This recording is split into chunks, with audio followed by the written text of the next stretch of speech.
tumenye inyigisho za Kiliziya. Urashaka gusobanukirwa n'amahame ya Kiliziya? Waba se ugishidikanya ku nyigisho Kiliziya tugezaho? Tega amatwi ikiganiro Tumenye inyigisho za Kiliziya.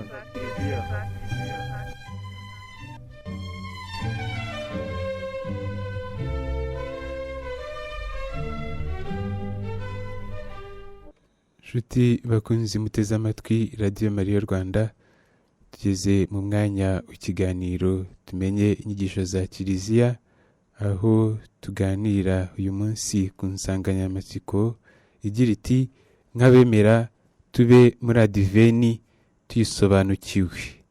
Ni ikiganiro mwateguriwe kandi mugezwaho na Padiri Julien Mwiseneza. Ijambo adiveni ni ijambo rikomoka mu rurimi rw'ikilatini adventus, rivuga amaza.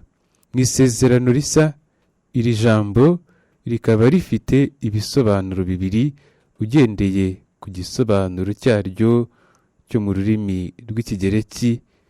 Hari ukuza kwa Nyagasani yuje ikuzo, hakaba n'ukwigaragaza kwa Nyagasani. Adiveni ni igihe kidufasha gutegereza isohozwa cyangwa iyuzuzwa ry'amasezerano Imana yagiranye n'umuryango wayo, umuryango tuzi ko wamaze imyaka utegereje. Adiveni ikadushushanyiriza uko gutegereza. Nubwo twebwe abo mu isezerano risa dutegereje igaruka cyangwa ihindukira rya Nyagasani Yezu yuje ikuzo, amasezerano yarujujwe. Mu isezerano rya kera bahoraga bategereje ukuza kwe mu isi. Twebwe twemera tudashidikanya ko yaje, nyamara tukanaba dutegereje ko azagaruka. Isezerano rya kera ryari ugutegereza, n'isezerano risa ni ugutegereza. Ikigomba kutubangukira si ugutinda cyane ku busobanuro bw'amagambo, ahubwo ni ugushishikarira guhora dutega amatwi inyigisho ziduha umurongo ukwiriye kandi uboneye n'uburyo twakwitwara, twakwifata mu gihe dutegereje ihindukira rya Nyagasani Yezu. Amatwara yaturanga nk'abategereje ni nayo akunze kugarukwaho, tukayibutswa mu byumweru bitegura umunsi mukuru w'ivuka ry'Umukiza, Noheli. Mu mateka y'Ubukristu tubwirwa ko mu kinyejana cya 4 adiveni yamaraga ibyumweru bitatu, igahera ku wa 12 z'ukwezi kwa 12 ikageza ku itariki 6 z'ukwezi kwa mbere. Muri icyo gihe abakristu basabwagamo kwibabaza bategura batisimu yatangwaga ku munsi mukuru wo kwigaragaza kwa Nyagasani ku wa 6 Mutarama mu burengerazuba. Mu burasirazuba suko byari biri, kuko ho adiveni cyari igihe cyo kuzirikana ku gaciro k'iminsi mikuru ya Noheli n'ukwigaragaza kwa Nyagasani, ndetse n'uruhare iyo minsi mikuru ifite mu iyobera ryo gucungurwa kwa muntu. Hanazirikanwaga kandi kuri Yohani Batista na Bikira Mariya nk'abantu b'inyamibwa bagize uruhare rukomeye mu itegurwa ryo kuvuka k'Umukiza Yezu Kristu. Mu kinyejana cya 6 i Roma batangiye gutekereza kuri adiveni ku buryo burambye. Muri icyo kinyejana cya 6 tubona ko batangiye adiveni imara ibyumweru 6, biza kugabanywa kugeza ku byumweru 4 nk'uko tubifite ubu ngubu. Mu kinyejana cya 8 n'icya 9 hibajijwe niba adiveni igomba guhimbazwa nk'ukuza kwa Nyagasani yuje ikuzo, cyangwa se niba ari ukwitegura ukuvuka kwa Nyagasani Umukiza ndetse n'Umucunguzi. Hemezwa ko adiveni ari igihe cyo gutegereza no kwitegura ivuka rya Nyagasani Yezu. Mu mwaka w'1963 inama nkuru ya Kiliziya yabereye i Vatikani bwa kabiri yemeje ko kiliziya ihimbaza iyobera rya Kristu ku minsi yihariye, igahimbaza iryo yobera uko ryakabaye mu bihe bitandukanye by'umwaka, uhereye ku kwigira umuntu n'ivuka bya Kristu, ukagera ku isubira rye mu ijuru, ukagera ku munsi yohererejeho intumwa ze Roho Mutagatifu. Tubisanga mu nyandiko Sacrosanctum Concilium nimero 102. Mu mwaka w'1969 i Roma hatangarijwe amategeko rusange yerekeye umwaka wa liturujia n'ingengabihe yawo. Hemezwa ko igihe cya Adiveni gifite intego ebyiri. Ni igihe cyo kwitegura umunsi mukuru ukomeye cyane w'ivuka rya Nyagasani Yezu umwana w'Imana waje mu bantu bwa mbere, kikaba n'igihe kandi urwo rwibutso rufasha imitima gutegereza Kristu uzaza bwa kabiri ku munsi w'imperuka. Kubera izo mpamvu zombi uko ari ebyiri, igihe cya Adiveni ni igihe cyo gutegereza umukiza mu byishimo n'ubutungane. Hanemejwe kandi ko igihe cya Adiveni gitangirana n'amasengesho ya nimugoroba yo ku cyumweru kiba kuwa 30 Ugushyingo cyangwa umunsi wegereye uwo, kikarangira mbere y'amasengesho ya nimugoroba yo ku munsi ubanziriza Noheli. Hemezwa nanone ko ibyumweru by'icyo gihe byitwa icyumweru cya mbere, icya kabiri, icya gatatu, icya kane bya Adiveni. Hanemezwa kandi ko iminsi ihera ku wa 17 kugera ku wa 24 Ukuboza nawo ubariwemo igenewe kurushaho kwitegura Noheli. Kuva ku itariki ya 17 kugera ku ya 24 Ukuboza, amasomo agenda dutegura kwakira umunsi w'ivuka rya Yezu Kristu. Interuro zombi z'isengesho rikuru ryo mu gihe cya Adiveni zisobanura ibyo bice uko ari bibiri. Muri iki gihe kandi Kiliziya itwereka abantu batatu badufasha kumva neza ibijyanye n'iki gihe: umuhanuzi Izayi, Yohani Batista na Bikira Mariya. Mbere na mbere, kuva kera liturujia yo muri Adiveni igira amasomo menshi y'umuhanuzi Izayi, kubera ko kurusha abandi bahanuzi ari we utwereka ukwizera gukomeye k'umuryango w'Imana ko kuzabona umukiza no mu bihe biruhije cyane uwo muryango wanyuzemo, nk'igihe Abayisiraheli bajyanywe bunyago. Hari bamwe muri bo batigeze bata icyizere ko Imana izaboherereza umukiza uko umuhanuzi Izayi yabivugaga. Yohani Batista niwe muhanuzi wa nyuma, akaba n'integuza ya Yezu Kristu. Mu buzima bwe no mu magambo yavugaga tuhasanga amateka yose y'umuryango wa Isiraheli, kimwe n'ikimenyetso cy'igihe gisa cyari gitangiye.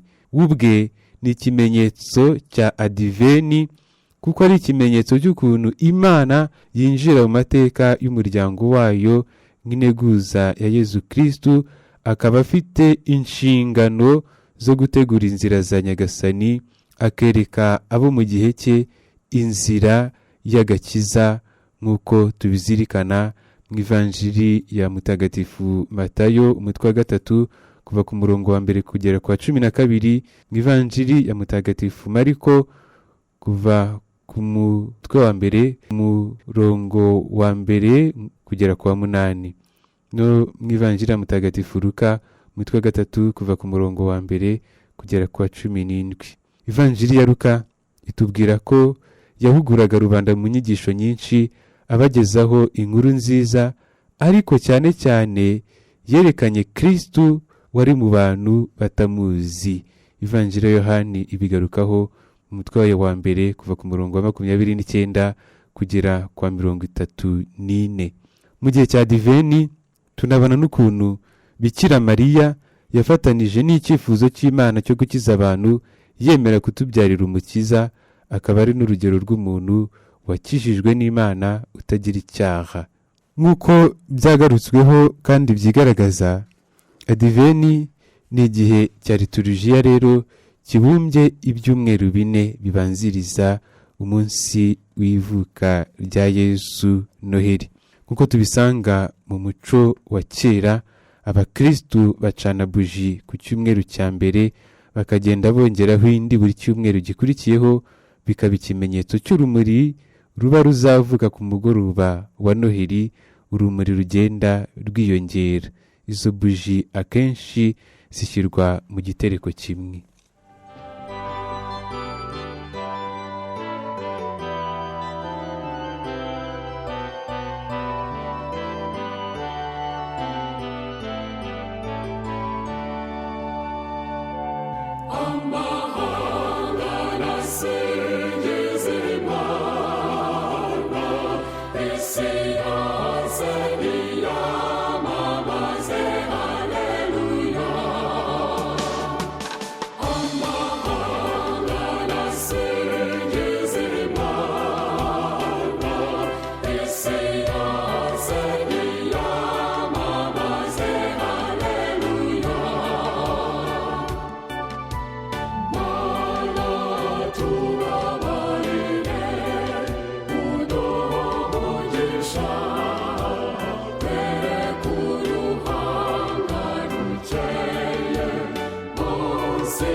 Navugaga ko mu muco wa kera abakristu bacana buji ku cyumweru cya mbere, bakagenda bongeraho indi buri cyumweru gikurikiyeho. Turi mu mwaka w'umuryango. Mu gitabo cy'urugo ruhimbaza Imana, kuva ku ipaji ya 258 kugeza ku ya 261, tuhasanga uko urugo rwakwitwara mu gihe cya diveni.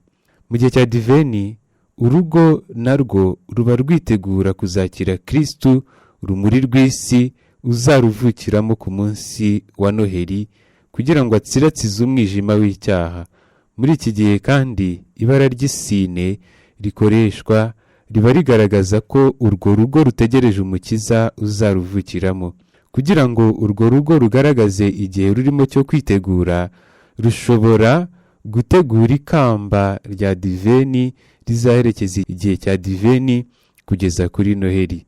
Abagize umuryango bakora ikamba bakurikije uko babyifuza n'ubushobozi bwabo, byabakundira bakaritaka ibara ry'isine riranga igihe cya diveni n'iki gisibo, bagateganya muri iryo kamba aho batereka buji 4 zihuye n'ibyumweru 4 bya adiveni. Bashobora kurikora batya: gukora uruziga rw'agati cyangwa umugozi w'icyuma bahuje. Urwo ruziga rwaba rufite nka santimetero 50 z'umurambararo. Kuzengurutsa kuri uwo mugozi amashami y'ibiti afite ibara ry'icyatsi rishushanya ubuzima. Iryo bara ritwibutsa ko Nyagasani Yezu ari kumwe natwe kandi ko ari muzima. Muri iryo kamba baterekamo buji 4 zihuye n'ibyumweru 4 bya adiveni. Ibyo iyo birangiye, bazengurutsa kuri iryo kamba umwenda ufite ibara ry'isine, ariko bakirinda gupfuka ahari ibara ry'icyatsi hose. Ni ukuvuga ko ayo mabara yombi agenda anyuranamo. iryo kamba rya adiveni baritereka ahantu hakwiye mu cyumba umuryango usengeramo.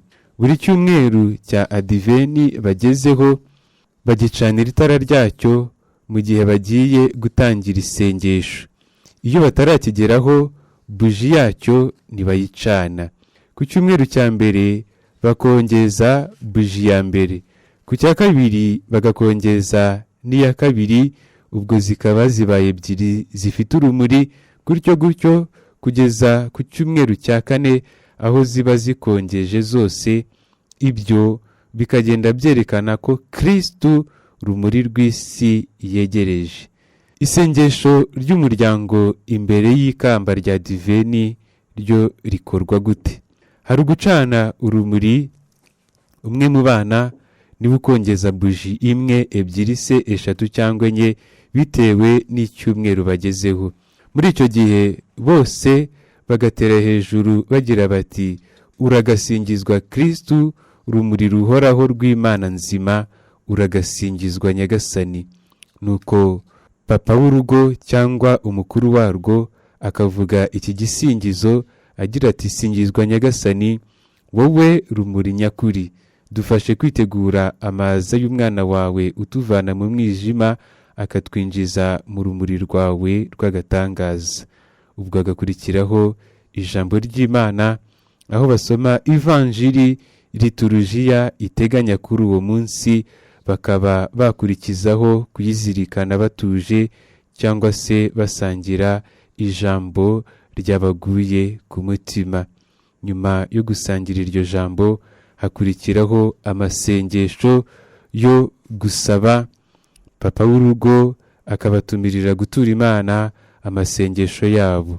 Ni amasengesho ashobora kuvugwa n'abagize umuryango ku buryo bagenda bakuranwa kuyavuga uko agenda akurikirana. Ayo masengesho ateganyijwe muri icyo gitabo nababwiye cyitwa Urugo Rusingiza Imana, ariko nanone bashobora no kwifashisha andi masengesho abavuye ku mutima. Nyuma iyo ayo masengesho arangiye hakurikiraho isengesho risoza rivugwa na papa w'urugo cyangwa se umukuru w'urugo agira ati Nyagasani Imana igira neza, duha umutima wakira jambo wawe kandi ukazirikana uburyo uduhora iruhande. Dufashe kubaho muri iki gihe cya adiveni tunejejwe n'amizero yo kuza k'umwana wawe Yezu urumuri rwacu, uko ibihe bihora bisimburana iteka. Amen. Hanyuma bakaririmba indirimbo yo mu gitabo cy'umukristo ku rupapuro rwa 302 ni E5, hahandi batubwira ngo nidutwanguke tube maso, dutegure inzira za Nyagasani, dusukure imitima yacu, tube abana b'urumuri, twakire Yezu Kristo uje mube.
icyo tuzirikana mu masomo yo mu gihe cya diveni.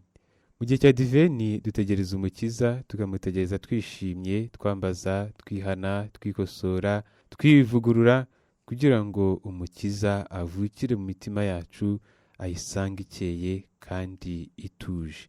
Nk'uko tubizirikana, icyumweru cya mbere cya diveni kirangwa n'imvugo ishushanya kandi ihishura ibihe bya nyuma, amaza n'ihindukira rya Nyagasani. Mu cyumweru cya kabiri n'icya gatatu ho ibyanditswe bitagatifu bigaruka cyane kuri Yohani Batista, integuza ya Yezu Kristu. Icyumweru cya gatatu ariko kikagira umwihariko wo kuba icyumweru cy'ibyishimo, Gaudete Dominica mu rurimi rw'ikilatini, kwishimira ko Nyagasani ari hafi kuza rwagati muri twe.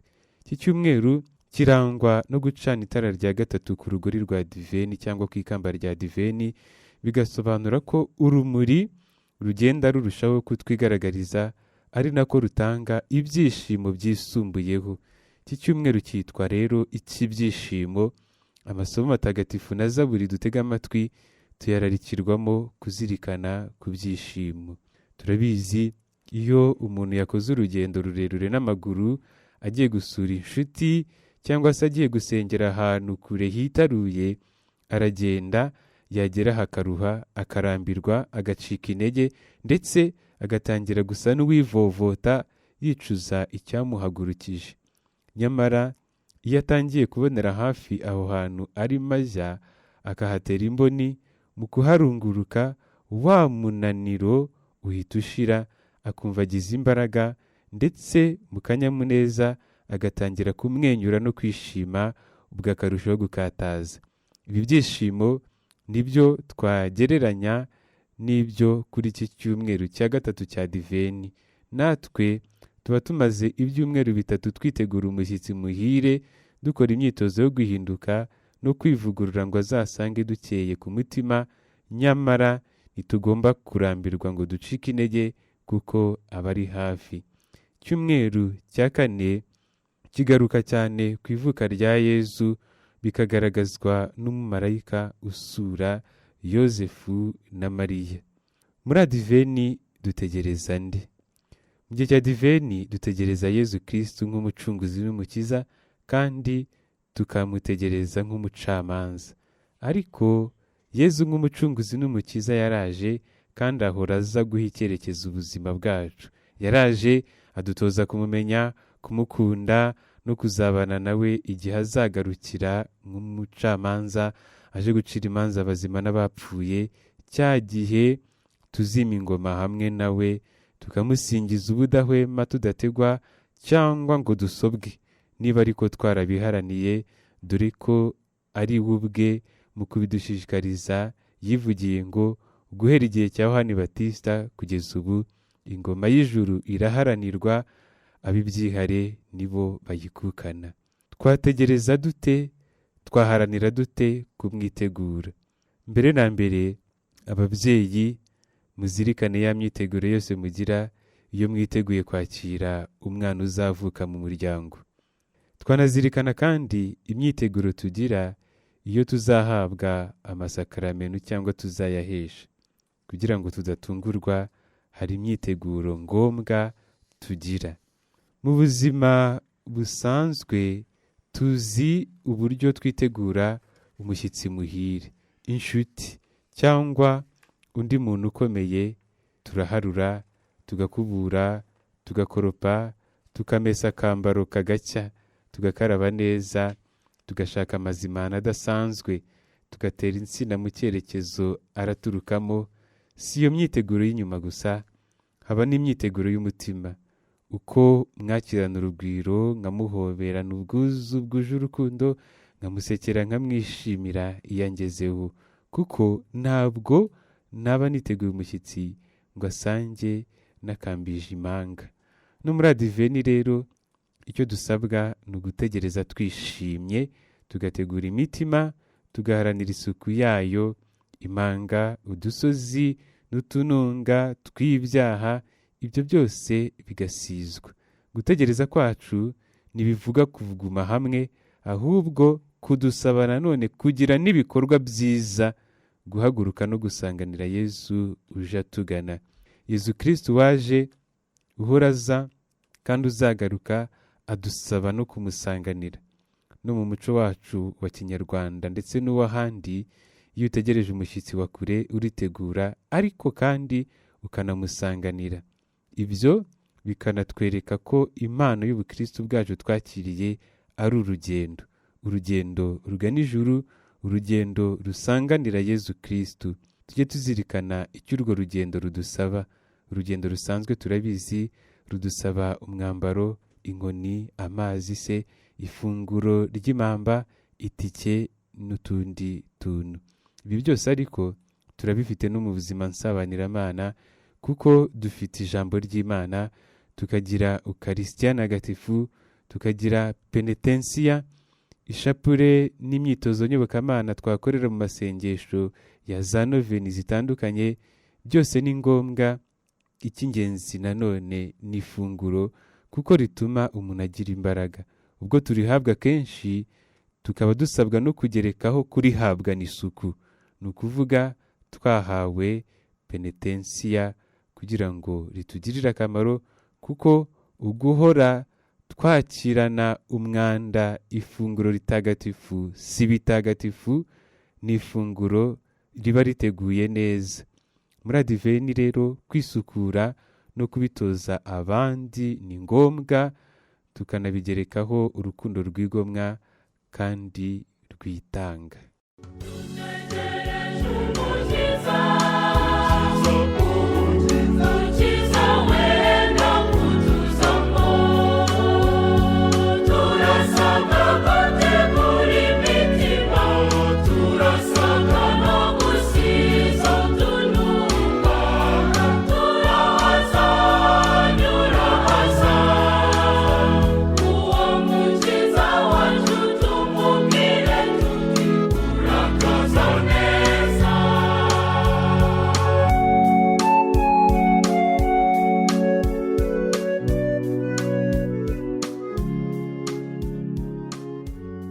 Adiveni ni igihe cyo kubaduka.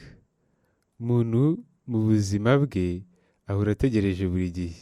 Iyo ari umwana, turabizi aba ashaka gukura. Yaba ingimbi cyangwa umwangavu, akifuza kuba mukuru kurushaho, aba umugabo cyangwa umugore cyangwa se uwiyeguriye Imana, yakuba ku rugo akifuza kugira abana. Mbese ahora yifuza uguhirwa na byose, kugeza ubwo azinjirira mu kiruhuko cy'izabukuru agikwiriye. Ngira ngo rero hari uburyo butandukanye, baravuga ngo nyabugenge n'ubugenge bwayo. Hari ubugenge butandukanye bwafasha gutegereza. Hagomba ukwitegura, ukwisukura no gukanguka, kugira ngo Nyagasani utugenderera azadukoranyirize imbere ye. Adiveni ni igihe kiryoshye, gihita vuba cyane. Ni igihe cyo gusenga, cyo gufora twishimye. Ni umwiteguro. Abategura amafunguro mu gikoni murabyumva cyane. Kuri adiveni naho haba hakenewemo ibirungo, indyoshyanryo cyangwa inyongeraburyohe by'ubuzima bwa gikristu. Aha ndavuga kwa kwemera dufite mu isezerano, icyizere gishimishije cyangwa cyo kwizihirwa no kuza kwa Nyagasani n'urukundo muri we. Ni igihe cyo gushiguka, gukanguka, kwisukura, kugira ngo duhure nawe dukeye, turi ku myako, tutijimye mu maso. Pozisiyo rero twafata ni iyihe? Hari indirimbo ibitubwira neza mu masengesho ya adiveni, igira iti debout le Seigneur revient. Donc niyo position d'être debout, umuntu akaba yiteguye kurwanya umwanzi, kwirwanya, guhinduka, gushimira, kubana neza n'abandi. Umuntu akaba yiteguye no gutumwa, gusohoza ubutumwa no gutunganya neza ibyo ashinzwe. Yezu mu ivanjiri agira ati mwitonde, mube maso, kuko mutazi igihe ibyo bizabera. Ariko se niba adiveni ari igihe cyo kubaduka, umuntu ahita yibaza ngo ariko se nubaduka urabadukana iki ujyana imbere ya nyagasani uje? Dore rero ubutumire bune twakwitaho mu gihe cya adiveni. Ubutumire bwa mbere, twitegure, duhore twiteguye. Adiveni nabivuze ni igihe cyihuta cyane kandi duhamagarirwa kukibamo tutatinyuze ku ruhande. Twakibamo dute rero?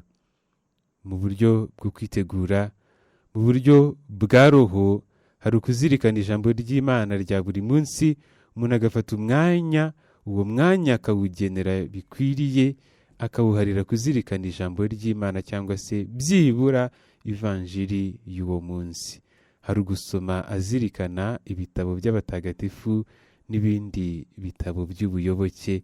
Hari ugushishikarira kubaho mu isengesho mu buryo bw'umwihariko, gusingiza Imana, kuyikuza, kuyishimira no kwiragiza ubuzima ndetse n'ibihe, ndetse no gushishikarira isengesho mu buryo bwa rusange hamwe n'abandi.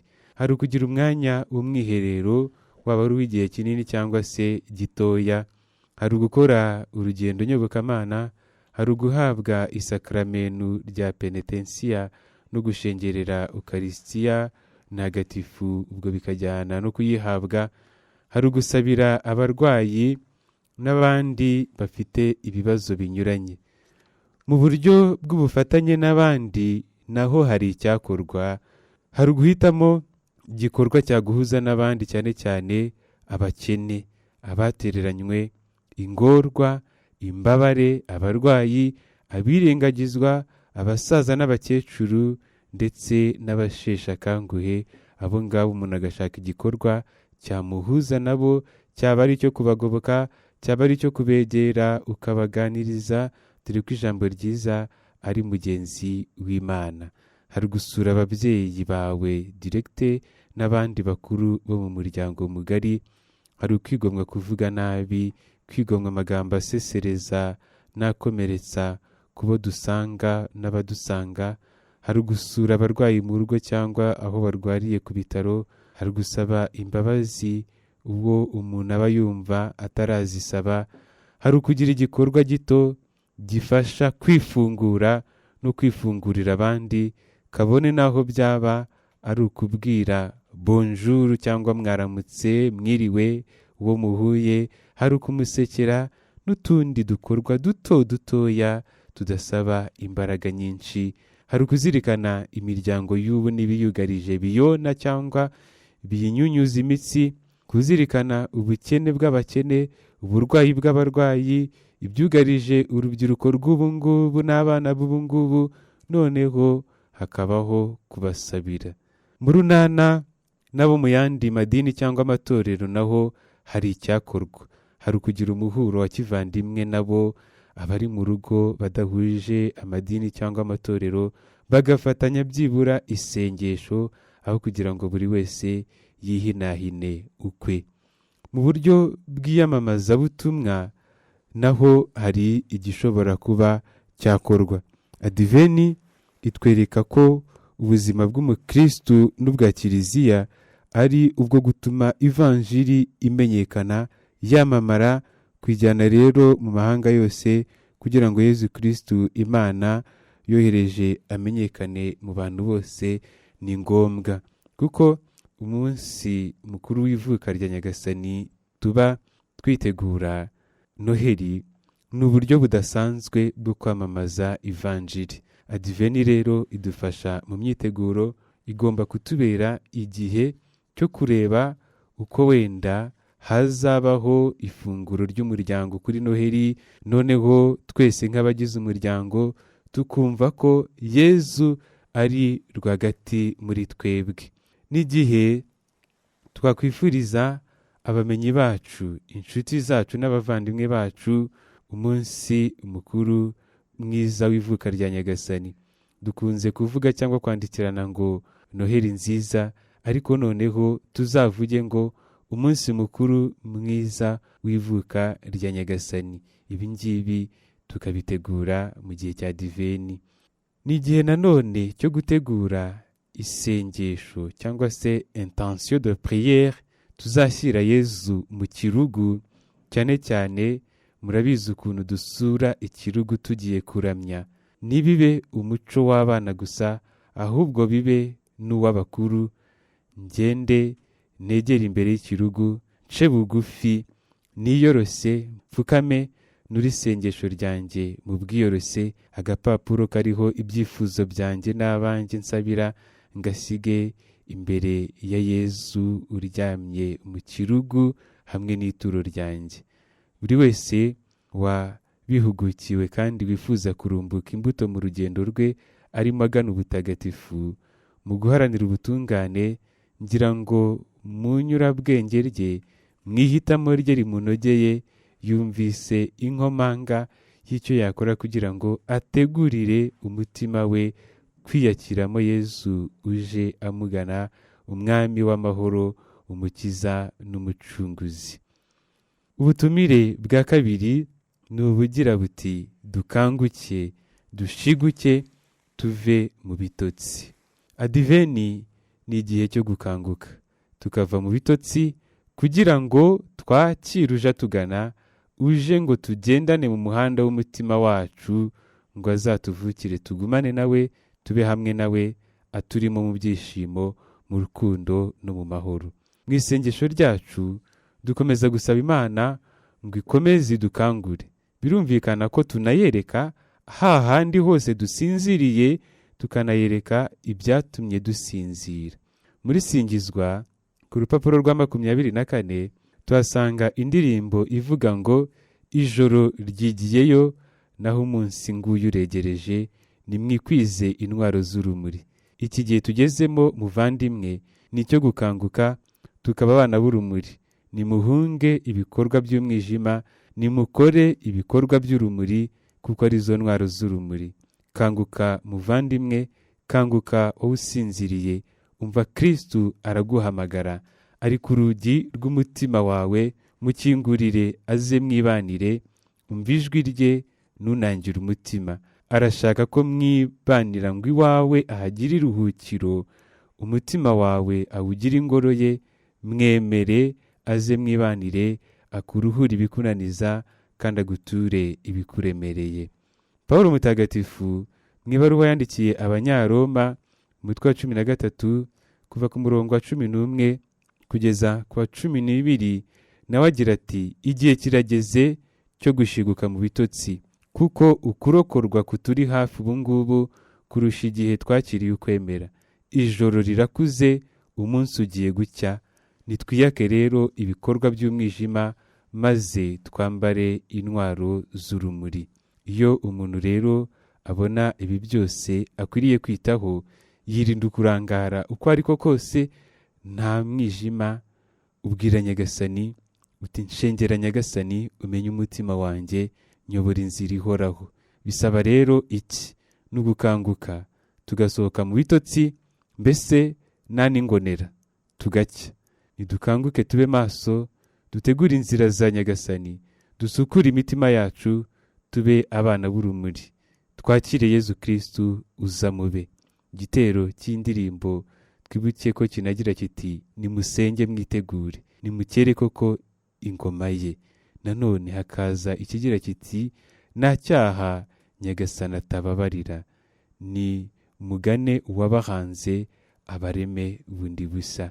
Ibaruwa ya mbere mutagatifu Pawulo n'umwandikiye Abanyatesaloniki kuva ku murongo wa 1 kugera ku wa 6, mu kudushishikariza guhora turi maso, agira ati, mwebwe bavandimwe, nimukiri mu mwijima, mwese muri abana b'urumuri n'abamanywa, nimuri ab'ijoro n'ab'umwijima. None rero ntimugasinzire nk'abandi, ahubwo mube maso kandi mwirinde gutwarwa n'irari. Aya magambo mu kuyumva twumva ko adushishikariza ko tutagomba gusinzira, tutagomba guterera agati mu ryinyo, tutagomba kuba babize ngarame. Ni n'amagambo areba buri wese mu kigero arimo, tugahora dusigasira, twibungabunga umutekano ari wose. Umuntu agakanguka, akisura mu buzima, akajya agenda abona aho atabaye maso hose, bikamukururira uguhemuka, yabibona akigaya, akazirikana kongera kuba umwana w'urumuri, umwana w'umutima, umwana w'umuntu, umwana w'ubumuntu, kandi akaba n'umuntu. Ubutumire bwa gatatu ni ubugira buti twisukure duke ku mutima no ku mubiri. Mu ivanjiri ya Matayo mu ngingo 8 nerahirwe mu mutwe wa 5 umurongo wa 8 hari igira iti hahirwa abakeye ku mutima kuko bazabona Imana.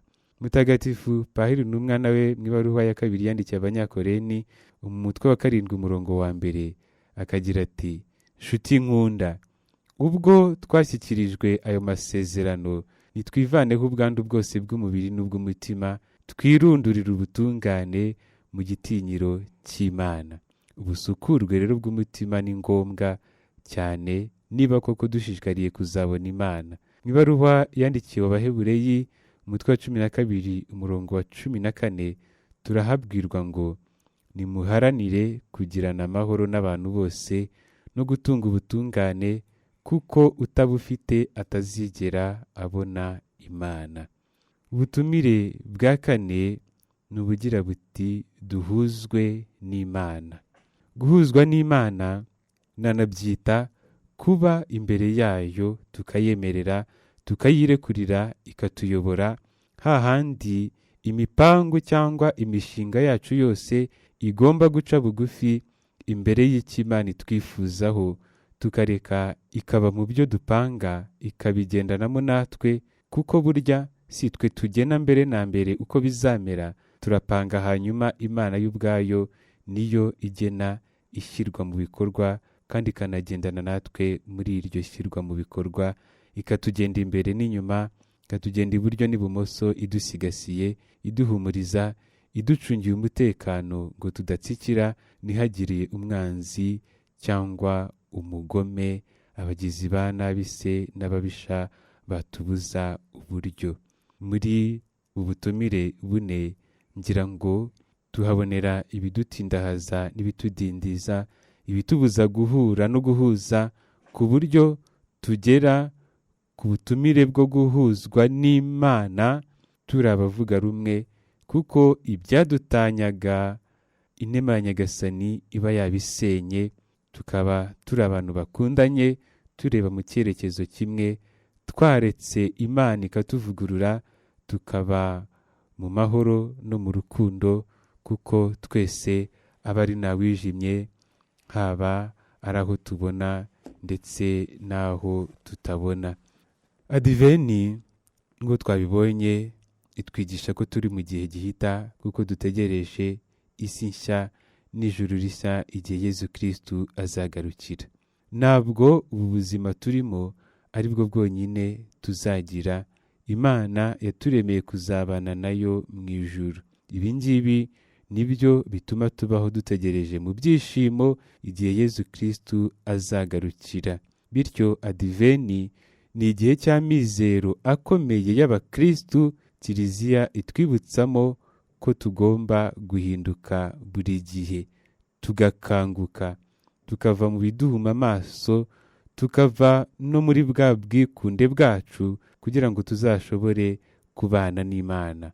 Nuko nguko inshuti z'Imana zishaka kukigororokera zigomba kubaho. Ibyo rero bikadusaba guhora twifata ku buryo bushimisha Imana. Ivuka ry'Umukiza n'Umucunguzi wacu ntirigomba kuba ibirori by'inyuma gusa habonwa, bigizwe no kurya, kunywa no kwambara neza gusa. Ugasanga abacuruzi niho bungukira, abenshi tugacuramira mu ngeso mbi twigushirizamo neza, urubyiruko rukiyangiza, ugasanga n'ingegera zigaprofitiramo kujya kwiba. Kugenza uko ni ukwirengagiza ko Umukiza yaje kandi ko azagaruka igihe tutazi aje kutujyana. Ubwo se nadusanga muri ibyo bizagenda bite? Ntituzaba twikatiye urubanza, iherezo ryacu rikaba ribi? Ndumva rero icyo duhamagarirwa ari ukugendera mu nzira z'Imana, kugendana nayo tugerageza kuyinogera, niyo myitwarire iboneye kandi ihamye. Imana irahari, Imana iriho, Imana irigaragaza. Tuyireke rero ifate iya mbere, indoro yayo ibanzirize iyacu, duhore dukururwa koko n'uruhanga rwayo. Nshuti bakunzi muteze amatwi Radio Mariya Rwanda, ikiganiro cyacu kuri Adiveni n'ahangaha tugisoreje. Ndabifuriza rero kukibamo neza, duharanira guhora twisukuye mu myiteguro yacu tugana ku munsi mukuru w'ivuka ry'Umukiza. Adiveni rero ikomeze ibabere nziza. Mwari kumwe na Padiri Julie Mwiseneza, umusaseredoti bwite wa Arikidiyosezi ya Kigali, ukorera ubutumwa muri paruwasi ya Masaka.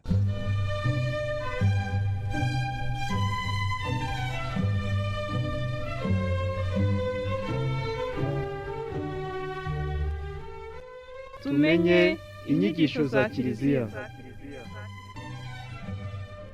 Urashaka gusobanukirwa n'amahame ya Kiliziya? Waba se ugishidikanya ku nyigisho Kiliziya itugezaho?